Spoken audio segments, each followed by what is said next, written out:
This episode is brought to you by Move, Meditate, Sleep, an all-in-one platform to help you move more freely, meditate more easily, and sleep more soundly, with new content added every week.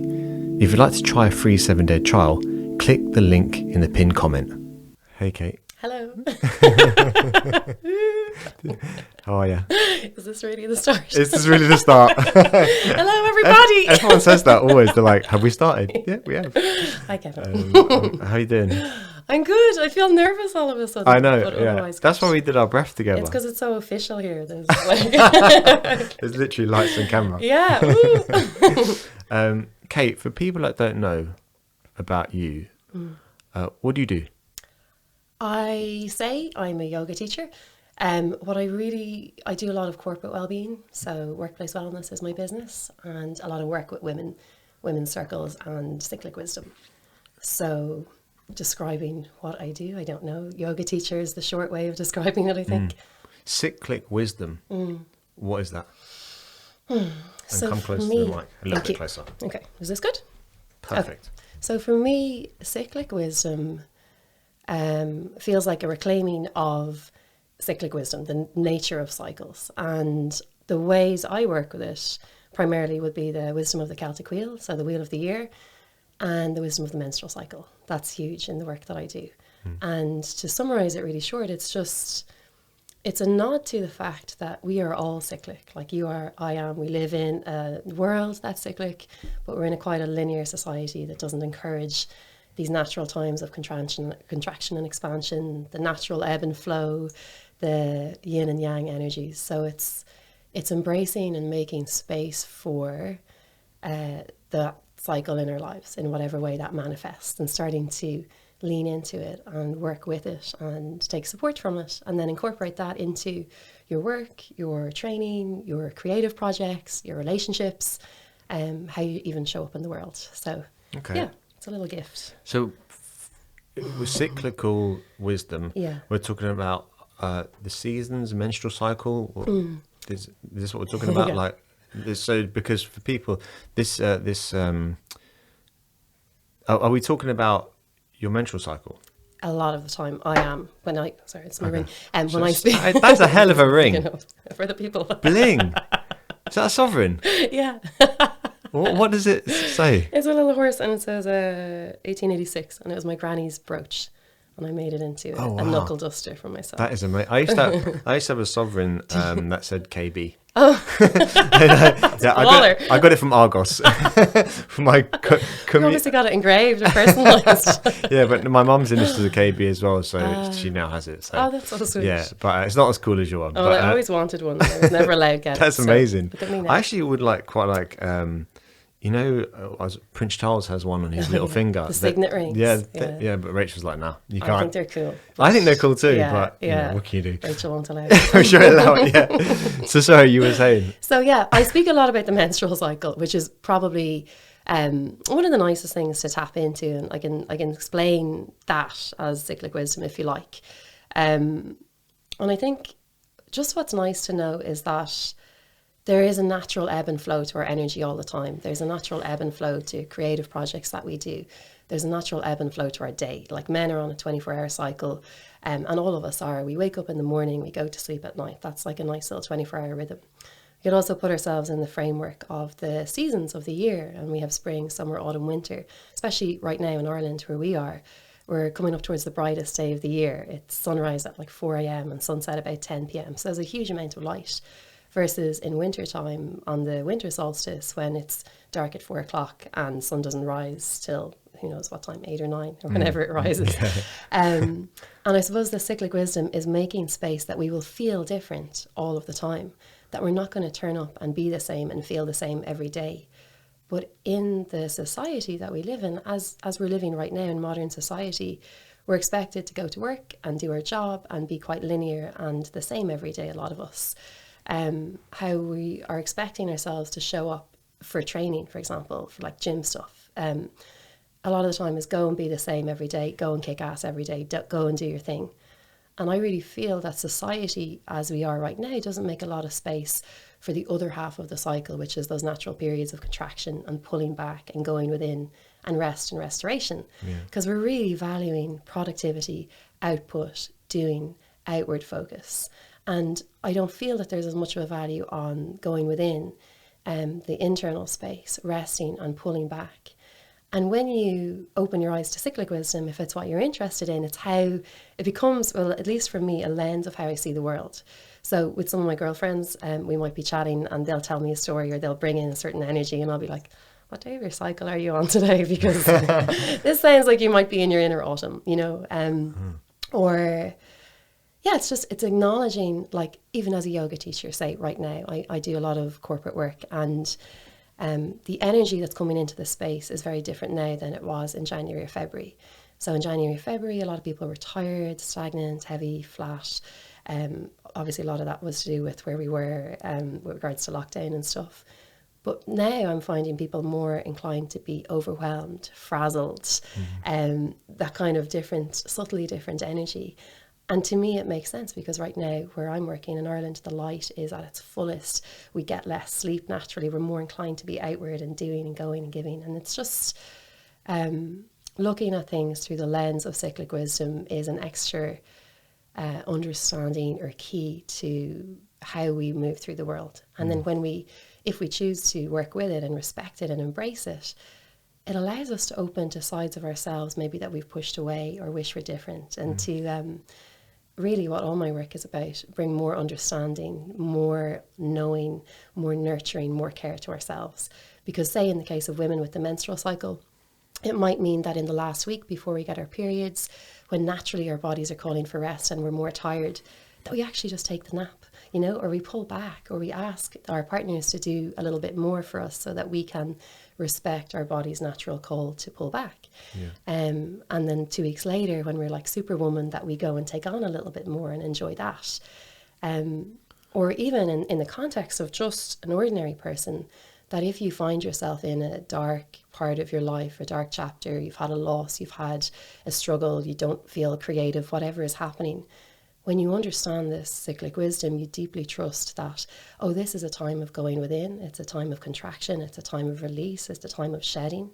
And what happens after this is new growth and new life comes. But in that process of life, death, birth, something has to die, and we need to release and let go and create the space so that something new can come in.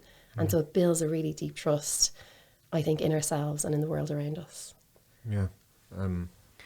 You know, when we were downstairs, we were talking about that you've moved out to, I would call it the countryside.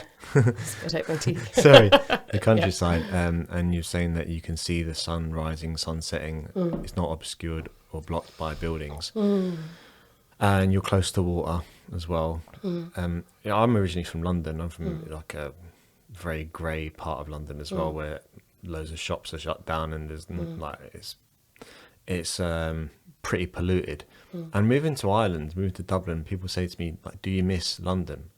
And absolutely no way do I miss it. I mean, like, what is there? Like, I do, London is fun and that kind of thing. But when you can get back into nature, whether you be man, woman, whatever, it helps you to appreciate that there are cycles in life. There's autumn, there's seasons.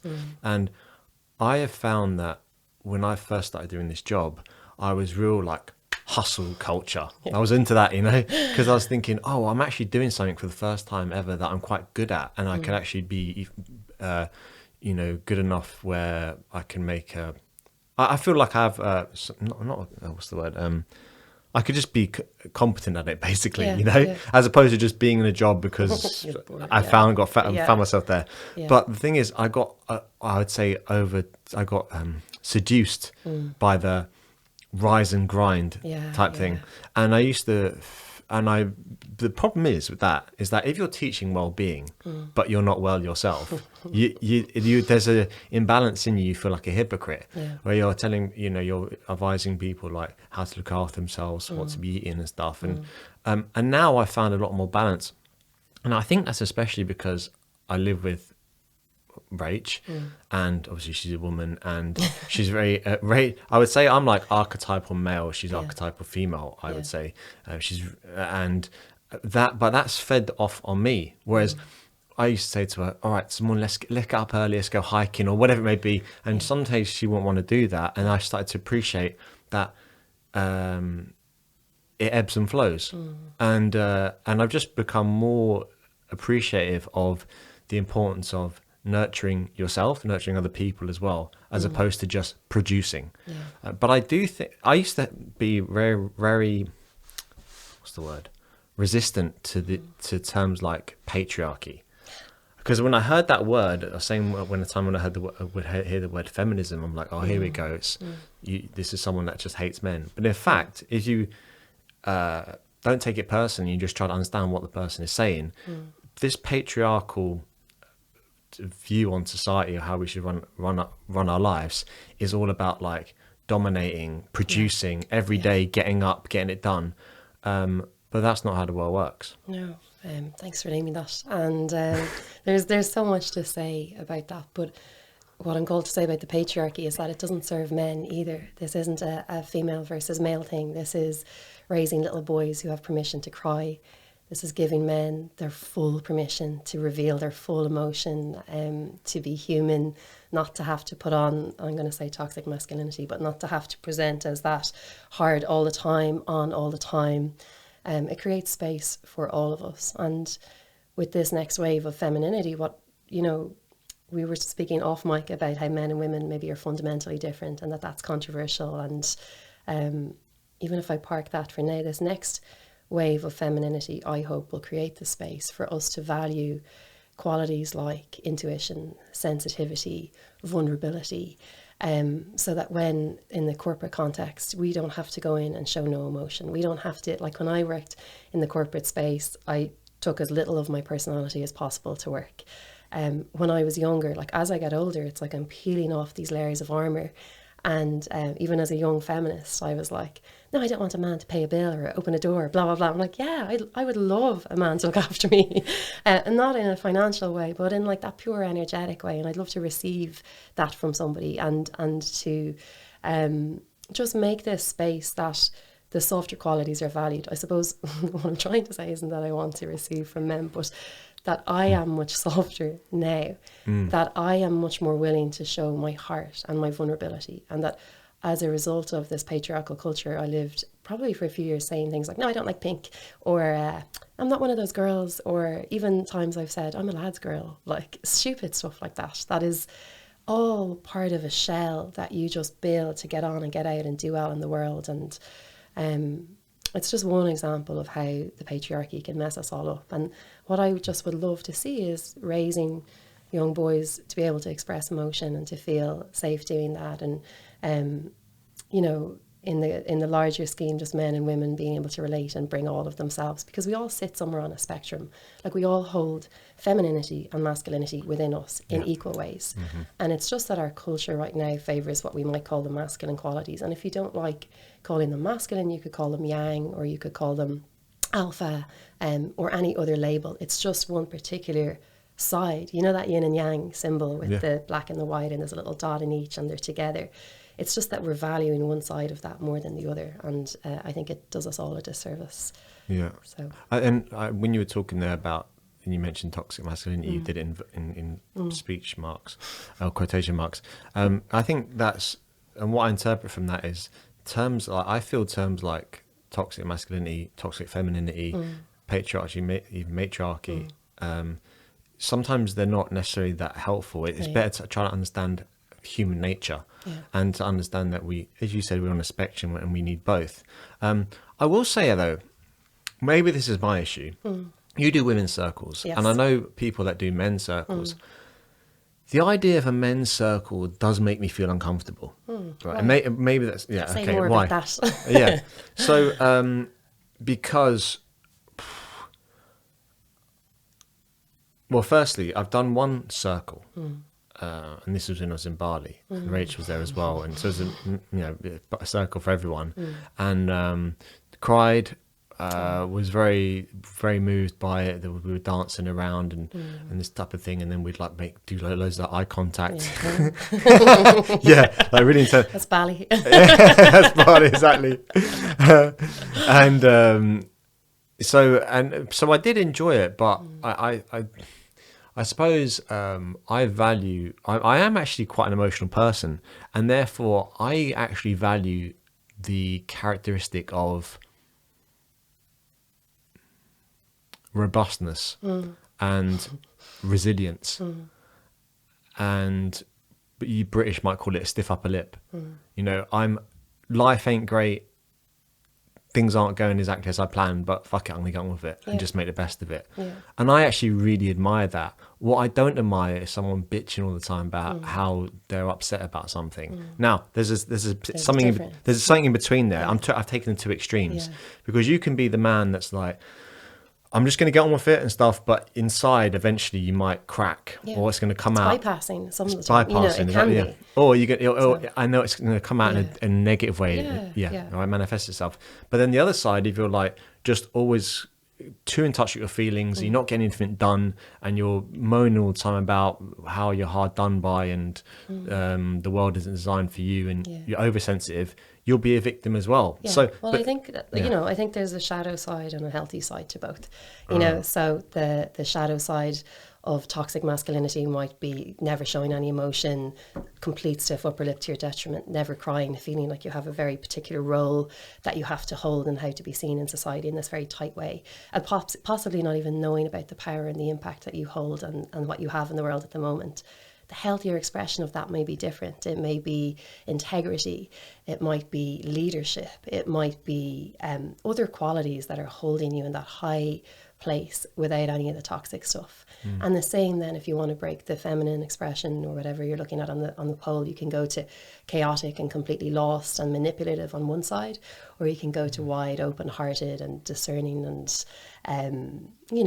feeling your emotions. Like I think that there's a place for both, and I think by taking really opposite poles on either spectrum, I mean, it's great to know what you don't want, but that it is possible to feel something deeply and process it and be aware of it and let yourself sit in it, and also to go, okay, like onwards, we truck on, we move, and not turn into a moaner or a complainer or somebody who, there's nothing worse for me. One of my pet peeves is like, I have a complaint of some sort. It could be tiny, it could be huge, but it's bothering me and I want to share it. And then the person who's receiving it says, well, sure, it could be worse, blah, blah, blah. And so like your dog died and somebody's like, well, at least your dad's still alive. Or, like I can't stand that. I'm just like, could you zip it? Like there's a place for just receiving from somebody, whatever it is, and we all want to like shut people up or stop people complaining or, I don't know. It's tricky. Like I don't have the answers clearly. But no. The point you made there about the shadow side of anything is so important. I mean, for example, say with Rach, like I've always been in the mood of the mode of I'll fix it. Yeah. What's wrong? Let's sort it out. Let's do it together. Boom. Let's get it done now. And what's our schedule for getting it done? As opposed to, I hear you. Yeah. I think I'm just resistant to it because I'm not used to that. A way of being like, it's really useful. But I know that like I've needed to develop my empathy, and definitely, obviously now being a dad and I've got a little daughter, you naturally the chemicals inside you change. I'm sure, because I do feel a lot different. Because ultimately, aggression doesn't serve well when you're a dad, unless someone's kind of coming to your house and you need to be aggressive. Then we haven't invited them, but I'm saying, like, you do, I'm sure you change. And actually I want to ask you about this, because you're into, and this is a segue that will make sense in a second, right? You I've seen you on the rings, and you're like, you are very feminine, you've got lovely great hair and all that stuff, right? Right. Thank you.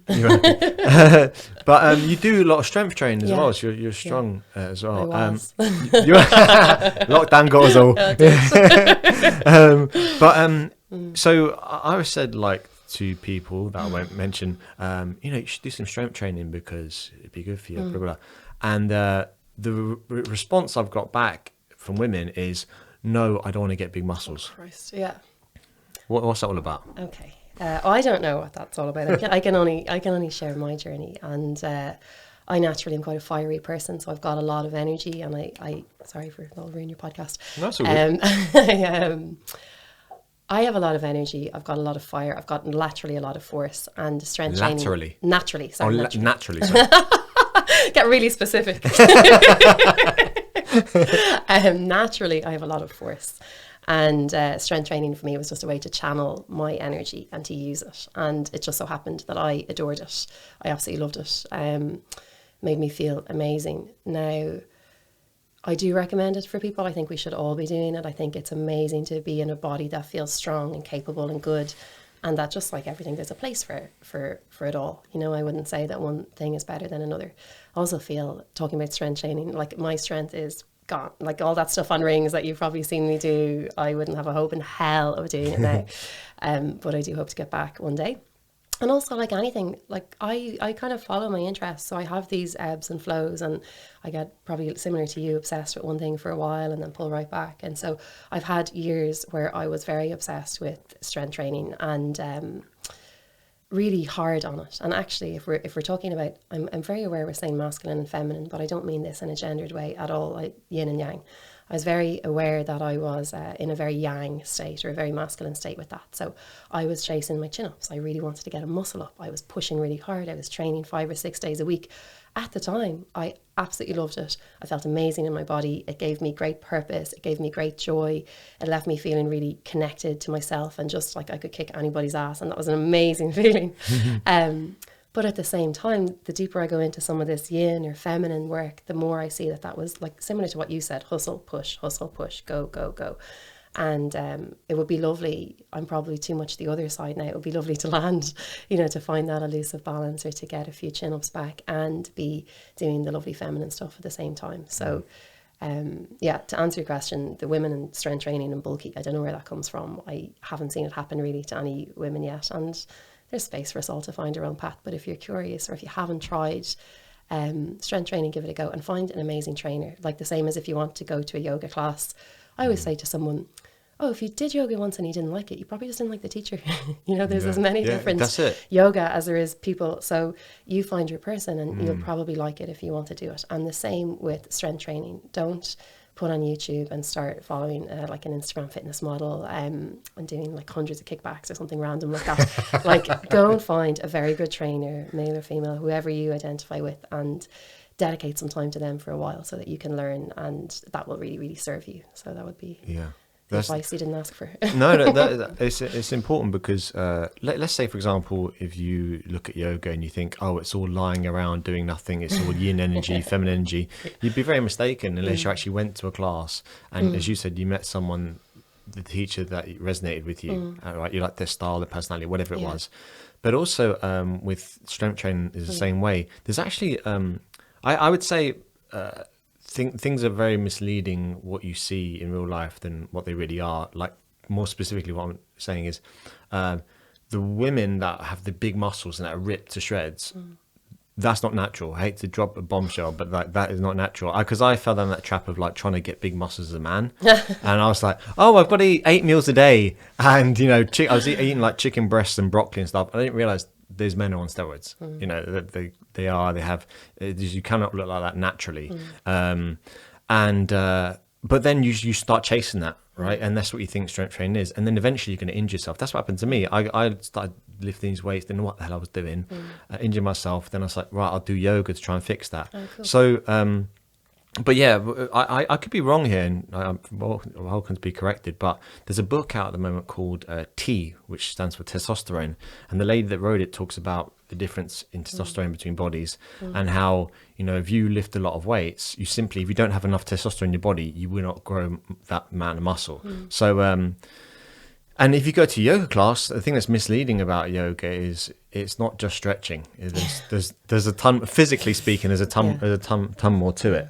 I think there's just one thing I want to name there in all of that, which is that there's so much space, and it feels so much better if you train and you don't train for an aesthetic reason.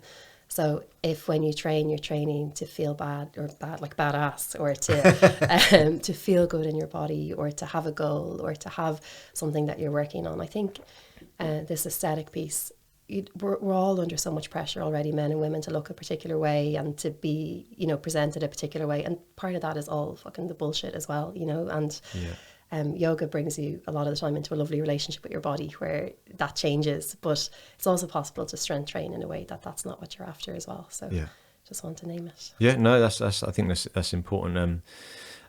So when people don't, do you want more tea, by the way? No, I'm okay, thanks. You're good. Yeah. So you go into businesses, or you were going into businesses, and the workplace wellness, right? I want to understand if we are cyclical beings and the world and nature is cyclical, and we don't, and in your experience, if people don't live that way, Yeah. what tends to happen? Look, burnout, a lack of creativity, feeling slightly dead inside, feeling slightly disengaged, bored. You know, I think what I see a lot is people flat, stagnant, uninspired, burnt out, not in touch with their heart and soul. And Oh shit! just like that. pretty damning. That's not everybody, you know, like we're all fine. If you never hear cyclic wisdom and you never work with this, or it doesn't draw you, I can guarantee you'll probably still have you will still have your lovely life and do your thing. It's just that it gives a richer and deeper understanding. And the word that comes up for me now is it gives permission. So it gives you permission to ebb and flow like the tides, to have these great expansive periods, but also to have the contracted periods. And when you're in a contracted period and you're pulling back, or you're in a tough time, to trust that it's actually going to turn eventually, whenever it does. And that with that comes a new life and the new growth.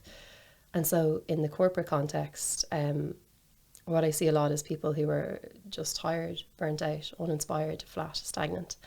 And what kills me is when they're giving the best of themselves to work, but not bringing that home.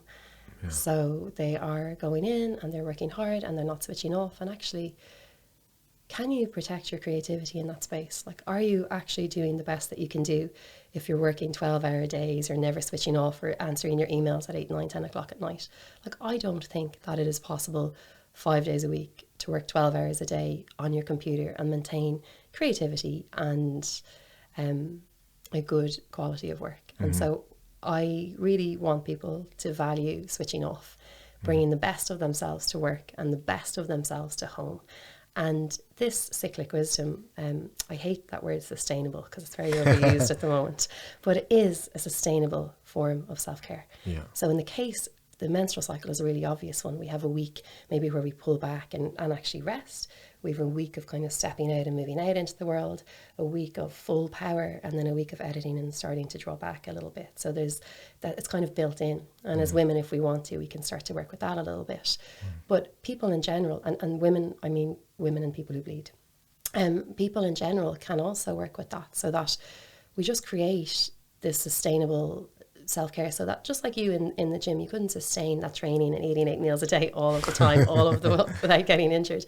Like, we have built in to our self-care plans these periods of deep rest and pulling back and stopping, and then periods of moving forwards. So what do you teach then in your workshops? So in the corporates, my most popular workshop is called De-Stress and Get Grounded.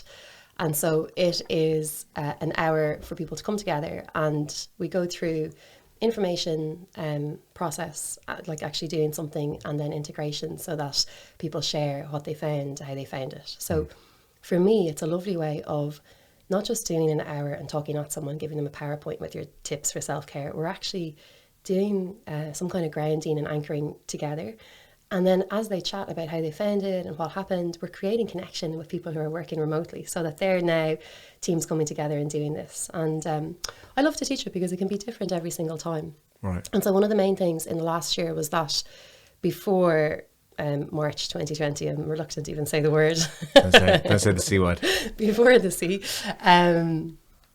people were booking that maybe once a year for a wellness week, or, you know, like just doing their wellness month or whatever it is, and looking for just tick box workshops, things covered. And then through that last year, with people working at home, I found a lot of organisations were genuinely worried about their staff, and they really wanted to look after them. And so they started getting me in once a month to host something like this. And so then it becomes a space that people are coming in, and we're working on anchoring, we're working on grounding. We might do a mindfulness technique, we might do a meditation, we might do a conversation, we might do a journaling practice, you know, something that is pulling people out. And then that's my favourite, because in that session then we also get to build engagement. And if you and I were working together, I'll hear you share, you know, how you found it and what you struggle with. And yeah, it was a lovely thing. So that was head and shoulders above the rest, popular. And then other just workshops in the space of self-care. And then alongside that, I have my women's circles and my menstrual cycle work, and corporates are really slow to adopt that. So it's a tiny portion of the workshops that I do at the moment. But there are some organisations now looking to get me in to speak about menstrual cycles, and for women and men and anyone who wants to participate, how to support people who bleed in the office, or how to actually work with the menstrual cycle if you have one to optimise your work. And yeah, that's just so refreshing for me. It's just so lovely to see people looking towards that and opening the conversation wider, because as we started the podcast with, it is a patriarchal society, and the workday is set up 9 to 5, linear, same every day. And men, your profile hormonally is the same every single day. But our female, so for anyone who bleeds, the female reproductive cycle and hormone process is completely different. It's like a roller coaster through a month, up and down, ebb and flow of estrogen first and then progesterone. And so we are fundamentally different every day. And if we're not taking that into account in the workspace, we're missing a trick, So we are coming into these structures that are set up for men, or just for linear people, same every single day, and we're not necessarily the same. So that's why I am so thrilled to see people talking about this just in a normal way. It's not a big deal, it's not a taboo, it just is.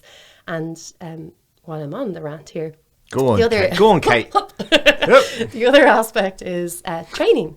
As you know, I trained pretty hard until 2 or 3 years ago, and tapered off a bit. But even my trainer, who was amazing, he was training me like a man, until I started saying no. And I used the code of the moon. I was like, Christ, it's a full fucking moon, don't you understand?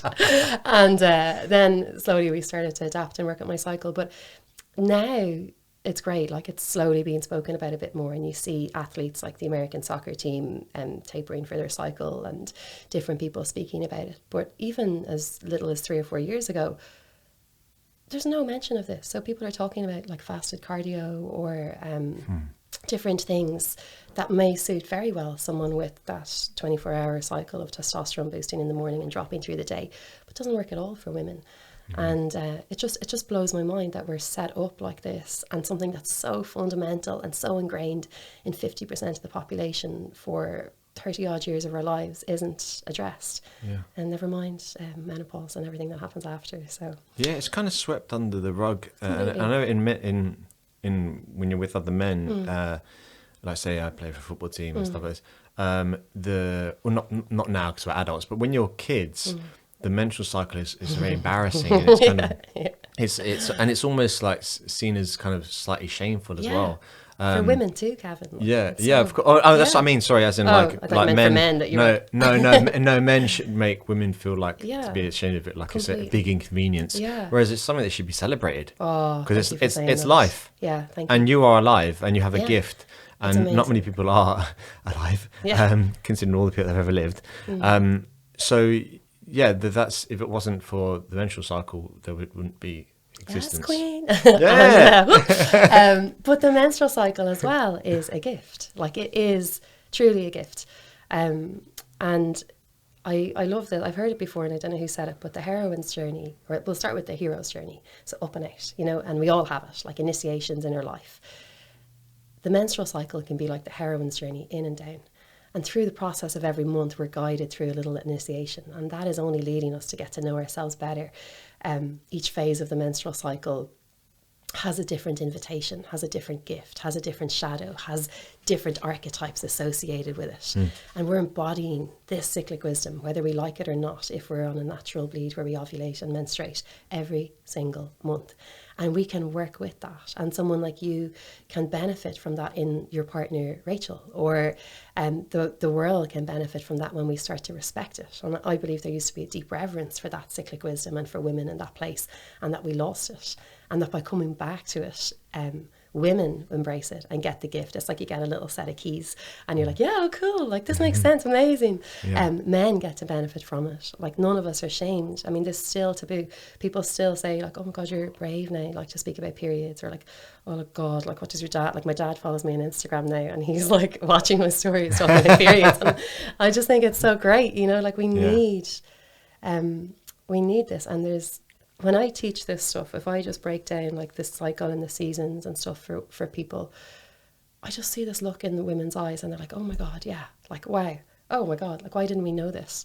And a lot of us go through the world, we're told, oh, you get your period, and that's pretty shit, it's pretty bad, you just grin and bear it, get on with it, that stiff upper lip again. Yeah. And then you get on with life. And so, first of all, that's detrimental because it's queuing us up to hate our periods and have a bad period and not to respect the amazing wisdom that's there at that phase and the gift and the blessing that this blood, this life force is. But second, the other 3 weeks of the cycle are completely disregarded. So you'd swear we're back to being these linear people that we just bleed for a week, you might rest or take it easy, and then we're back.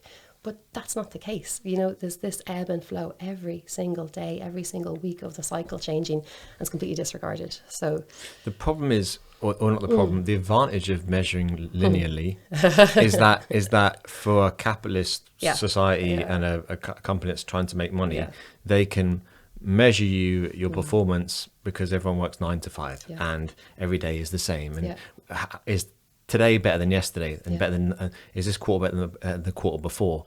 So that's a lot easier to manage than it is to understand that people look at what's happened in the last year with people working from home. You know, like people would never have had that freedom or been trusted to do their job in a particular time frame before. So it's accelerated this change where companies now are almost surrendering into it a little bit, or at least some are creating containers where you don't have to go back into the office if you don't want to, or maybe you'll do 1 or 2 days a week. So we're being shown now, whether we like it or not, that there is a new way to do things. And maybe the toxic masculinity, if we want to attack patriarchy, capitalism, I didn't expect to talk about any of this today. But, you know, that toxic piece of measuring, managing, controlling, you know, is out of the way, and people are working from home and being trusted. And so, yeah, like I take your point, linear is easier to manage. Even in the context of training, it's easier to have a process and a plan and tick it off and go every day. But is it realistic? But I'm saying it's easier for the management. Yeah. But before we start recording, I was telling you that the last episode was with Enda Murphy, not Enda Kenny. Scared me. Yes. It was Enda Murphy, and he's a psychotherapist. And he was explaining how in the 17th century, schools developed to take people from farms, to bring them into the urban areas, to train them how to work in factories, and then that became how to work in an office. Yeah. So you're being... With artificial light as well. With artificial light, exactly. So you're being sit in a row, sit down all day, behave, not talk, definitely not cry. So you... definitely not laugh, so you're being conditioned that way to then be a good cog in the wheel and just get on with producing for the management. But what you said about everything that exists on the spectrum, I think like everyone should apply that to everything in life. Everything exists on a spectrum. Both and. That's what Esther Perel says all the time. Both and. Yeah, and it's so refreshing. It's like, both, like both perspectives and whatever. I have to remind myself all the time, because we can be dogmatic in yoga. We can be like that. We can be linear. We can be, this is right, this is wrong. Dichotomous thinking. This good yoga or bad. is good, this is bad. Exactly. This is shit, like even how we practice. Like. And this is the complexity of people. Like, although I would like to refer to myself as an archetypal male, I would actually say I'm, you know, the life I have now suits me way more. I'm way more successful than I've ever been because I don't have a strict schedule. I work when I have the chance to work, and I would say a lot of the work I do is kind of you need to be emotionally aware. You know, you're talking to people all the time. You know, whereas when I worked in offices before, I was like a reprobate. I mean, they couldn't do anything with me, and part of the reason was I was emotional. But people, when you say like emotional, you think crying. But I was emotional as in I was giddy, silly, that's full spectrum laughing. As well. Exactly, full spectrum. So, you know, if you can, we have to earn a living, right? We live in a capitalist society. But if you're worried about, I don't want to be in touch with my emotions because I won't be a good worker, that's bollocks. It's for want of a better word. You can be, especially the work, the work you're doing. Your fullness, like they want your gift. They want, I think how refreshing it is when you see someone really be themselves, be vulnerable, be authentic, be real. Like nobody wants a cardboard cutout of who you think you should be or what you think you should be. Like bringing all of yourself to work, to home, I think it's hard to do sometimes, but it's refreshing and required. And that Kate, coupled with, if you can be authentic. I know the word's used a lot, but even probably slightly more important than that is to be authentic, but also have the resilience to produce work. Yeah, because that's my problem.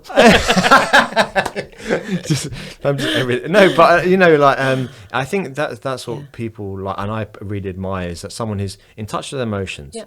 someone who is recognizes that life can be difficult, that they also are very lucky in other ways, but yet they still produce work that people find valuable. And like that looks different for everybody. So if the Gary V hustle, get up at 5 a.m, don't stop, works for you, it makes you feel amazing, gets you where you want to be, and you're happy, amazing, like do that. But if you're trying to get up at 5 a.m. and do this whole morning practice and have a really rigid structure, and the part of you is really resisting and not fitting into it, and you're feeling frazzled, burnt out, tired, it's not working, maybe there's a different way. So for me, it's just, I'm not telling everyone to do things the way I do things, or I don't think that there's a best way. It's just finding what works for you. And how can you do that? You can't do that without knowing yourself. Too many people are on the surface and they're just ticking boxes or doing what's expected without ever deeply noticing or feeling, how am I? What do I need? Where am I? And so that's the work that interests me. Yeah, and in fact, your life will be better. I mean, my Mrs. Rach did your workshop. She actually did it up here. It was on. No, sorry, it was in Yoga Kitchen. Yes, I knew I'd met Rachel. Yeah, sorry, yeah. It's in Yoga Kitchen, and are they still going? Not in no. Not the not, Yoga Kitchen. Yeah, I think they're finished. Okay, but I was gonna say shout out to them. Shout out But, Yoga okay, Kitchen. We're great in the day. Maureen, I love Maureen. I love Maureen and Sarah, who took over after. Maureen is like Maureen. Shout out to Maureen actually, because like I remember. This is one of the times I was like decided that I wanted to be a yoga teacher. Was I remember I was like really, really down. Right, I was depressed basically, and I was a Friday night. I had nothing to do. No one to call. No one to date. I hear you. You know what I mean? Preach. So I was like, what can I do with my? And I'm like, this is pathetic. I'm like in my 30s, and I've got no one to meet on a Friday evening. So I said, I'm just going to go to this yoga class that was on, and I went down there, and I didn't want to speak to anyone and do anything. Walked into the shout out to the elbow room. Love the elbow room. Walked into the elbow room, and Maureen came up to me, put her hand on my shoulder, and she's like, "How are your pet?" or something like that. Like she's a bit, is she? I don't know if she's from the countryside, but she has that kind of country. Kerry, she is. So. Okay, there you go. I think so. She's got that kind of country manner, that very warm. So and warm. she put her hand on my shoulder, and I like melted. I was like, I feel better. Yeah. I'm glad I came. That's just why I love because yoga. To me, that's the sign of a great yoga teacher, someone that can be a great host. And Maureen was effortless at doing that. And I just remember I was like, fucking hell, this is her job. And I feel great now. I feel remember those moments. I remember it. Really I don't inspiring me. Like, who knows what we did in the class? I don't know, but it was I'm sure the touch and the warmth and the Exactly, yeah. But yeah, so Rach did your workshop. Oh, that was good. Enough about Maureen. Back to how good Love I you, was. but so, but she did your workshop, and like the difference it made in her, like she was real because, I don't want to speak for her necessarily, but she needed that that listening ear and that I hate the word tribe, but there's power in a circle. I suppose you would say, a circle. It's belonging. It's a circle of belonging. Yeah. What was that workshop? I don't know. I think Rachel's been with me a few times. I did one called Woman, which was all about connecting to the womb and falling back into that space, and then one Awaken, which is all about that cyclic wisdom and journaling and yoga nidra. So it was definitely one of those, I would say. Yeah. It's and if you're in a relationship, you're a geezer in a relationship with a lady. You want this. You want this. You want your woman to be to express her femininity, or just to be in touch with that, and she can teach you something as well.